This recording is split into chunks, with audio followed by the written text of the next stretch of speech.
It's a special edition of our first NBC Bank video update. Lenny Vangilder, normally on that side. Ken Trahan, normally on this side. But we're talking high school football, and Ken is the expert there, so that leaves me to ask the questions today. And Ken's going to give you all of the answers. And I do mean all of the answers. And with 9 classifications and divisions, Ken, there are a lot of answers to give. So let's get right to it. Let's start in Class 5A. Week 1 of the playoffs here, bracket of 32. A couple of matchups you're most looking forward to seeing in Week 1. Yeah, I think there are 2 that stand out. I think East St. John and John Ehret's a good matchup. East St. John played a much tougher schedule overall, but John Ehret's good. Is their schedule good enough to prepare them to face a team like East St. John? That'll be a really good matchup. And then Acadiana, a defending state champion, and Sandoval, who's a good football team that can score. So I think those are the 2 best matchups in 5A.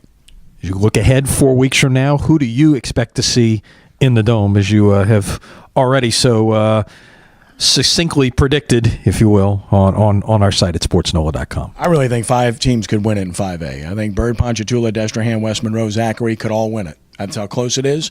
And pinch me, I picked Bird over Ponchatoula in the Dome. Similar teams run option attacks, and Bird's been there, done that, Lenny, and they're really skilled. And I just think that if you had to pinch me, I'd pick them, although Trahan could certainly beat either one of these teams.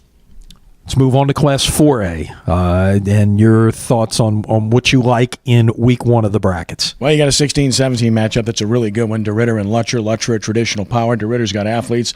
And then the defending 4A state champion, East Jefferson, on the road as a 20 seed at Crowley, a 13 seed. Crowley is definitely the favorite, but East Jefferson's playing better of late ever since they switched quarterbacks.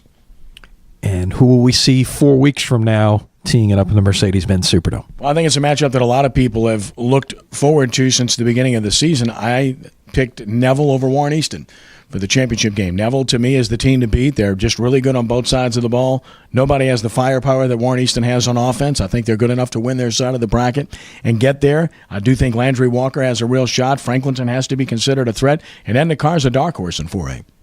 A lot of local teams very possibly you could see end up in Class 4A, especially out of that local district.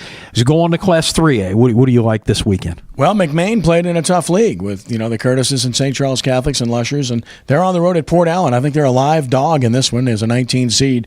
And then you've got a team in Marksville that has talent, but they're playing Northwebster, another team with talent. These are 2 athletic teams playing each other. It's an 18-15 matchup and one that figures to be very fun to watch. Who do you expect to see next month? Well, I picked Union Parish, a defending state champion, to win it all in 3A and to beat Patterson in the Dome, who's a lower seed, but I think a team that's played a great schedule and is very, very good and has a great chance to get there. So Union Parish is the pick. Move on to Class 2A, and what do you like in Week 1? Well, I mean, if you look at 2A, I think the rematch game first and foremost. 2 teams that played last week, they're doing it again. St. Helena Central and Pine. Pine has Derek Dillon, a Florida commit, and they're trying to get revenge. St. Helena has good athletes, and they've played people tough and then broke through most recently, so it's a rematch game, and that's tough. 2 times in 2 weeks, that's really hard for anybody. And then DeQuincy and Pickering, these are 2 pretty evenly matched teams in my estimation. Either one could win. Who will we see come December 12th and 13th? Well, I got a real upset there. I'm going down a list for Sterlington to think that they're going to win the state championship. They've played the toughest schedule by far, so disregard the 3 losses. And I got them beating Manny, who's been just lights out. Nobody's played closer than 15 points to them, but they haven't been tested very much. So I think Sterlington Manny for me in a North Louisiana matchup. Okay, we wrap up the non-selects with Class 1A. What do you like in terms of Week 1 matchups? Well, fewer matchups because you only got, the small class there. But Arcadia and Delhi is the one matchup that looks to be an intriguing matchup that could be evenly matched. I don't think either one's a threat down the road, but I think from a matchup perspective, this is the one. And in the Dome? Well, this is chalk. Mangum over Haynesville, 1-2.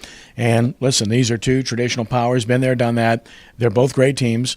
And I certainly don't dismiss West St. John. I really think they are a real shot to get there. They're going to have to go through Haynesville to get there, though, on their side of the bracket. So I think it's really a 3 or 4 team race. I certainly admire Kentwood, too, but I like Mangum to defeat Haynesville for the championship. I think if any of the non-select brackets are going to eat chalk, it's certainly going to be Class 1A. Now let's shift gears to the select side of things. Work our way up. Let's start with Division 4, and what you like there. As you turn the page and take a look at what's on tap in Division 4. Well, I think from the standpoint of the opening weekend, Madison Prep and Ascension Catholic is a good matchup. Madison Prep's athletic, but Ascension Catholic's a really good football team, had a very notable win over White Castle. And Country Day on the road is a 10 seed at St. Edmund. That's an 8-2 team. They're pretty good. and they're a road team in a lower seed at St. Ed, who's usually good. I think that'll be a delicious matchup. Who do you expect to see end up in the Dome? Well, I think in Division 4, I've got Vermilion Catholic, defending state champion, getting there again. And I got them playing Central Catholic. Central Catholic really impressed me with their win over Country Day. And I got them reaching the Dome. And in a jump ball situation, I picked Vermilion Catholic to repeat. Up the board we go to Division 3. And what do you like in Week 1? Well, Dunham and Holy Savior Menard, that's a really good matchup of two teams that look to be pretty evenly matched on paper. But the best matchup of all is North Lake Christian on the road at Episcopal. These are two good teams. And you look at their records and you wonder how they end up playing this early on. Well, strength of schedule has something to do with it. Tony Agresta does a great job. Mike does a great job at Episcopal as well. So I think this is a really good first-round matchup. Be interesting to see. And how do you see it ending up in 3 weeks' time? Well, this is one that's going to shock a lot of people, but I'm picking the Riverside Rebels to win the state championship and to beat Catholic New Iberia, who is the number 1 seed, undefeated, and averaging over 50 points a game. And that doesn't even count Calvary Baptist because they are the favorite. They are a tremendous team. They're on the same side of the bracket as Riverside. And having seen Riverside twice, and I know you have too, they are big, they are fast, they are skilled.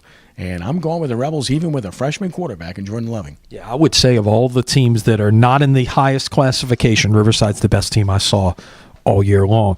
We go to Division 2, and what do you like in the first week of the bracket? Well, I think the game we have on WGSO radio this Saturday, Thomas Jefferson against St. Louis Catholic. The Saints are the lower seed, but I really think they're the favorite in this game. Dante Sincere had one game where he carried 50 times this year for Thomas Jefferson.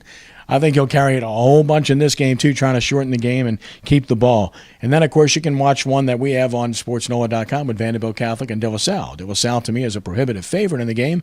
Vanderbilt Catholic has the pedigree in years past. And we'll see if De La Salle can handle the favorite role well, because they can't get caught looking ahead to a rematch with St. Charles Catholic, because you know they want that very badly. Well, they've got one other thing they wanted very badly in this week, and a chance to be at home, a historic event, first time in 45 years that De La Salle will have a home game. And finally, we get to Division 1, and we saved this for last, and I think, literally anyone can win in this bracket at any point in time. It's that good. Let's start with Week 1. What matchups do you like? Well, let me also state first that I did pick University to win Division 2 to defeat St. Charles Catholic in the Dome for the championship, so University to repeat in Division 2. But the Week 1 matchups in Division 1, well, I like the rematch games. Brother Martin and Shaw, Jesuit and St. Augustine. Brother Martin Shaw was a jump ball game the first time. Shaw really controlled the game, and Brother Martin showed tremendous longevity and tremendous, difficulty and guts to come back and win that game over the Eagles. And then, of course, Jesuit St. Augustine just played it last week. The kicking game separated the two. If St. Augustine can work out those problems, this figures to be even closer. It's tough to play teams that frequently. Back-to-back in one case, second time in 3 weeks for the other. So 4 games this week playing into the top 4 seeds, and then we will get to what in the Dome in 3 weeks' time? Well, I mean, Division 1 is probably as tough as any to pick, because I think there are as many as 6 teams that have a legitimate chance. Catholic Guy is legitimate. Turlings Catholic and St. Thomas More, they're very good. Jesuit is very good, and they've proven that. Their only 2 losses were by 3 points to 2 undefeated teams. But ultimately, I see the monster matchup. I see Rummel and John Curtis squaring off in the Dome, and I pick the Raiders to repeat as state champions for the 3rd straight year. Wow. I tell you what, that will be a fun game to watch if that indeed happens. A long way to go, and we're just getting started this Thursday, Friday, and Saturday with Week 1 of the Louisiana High School Playoffs. We'll be back next week to tell you all about what to look ahead for in Week 2 right here at sportsnola.com.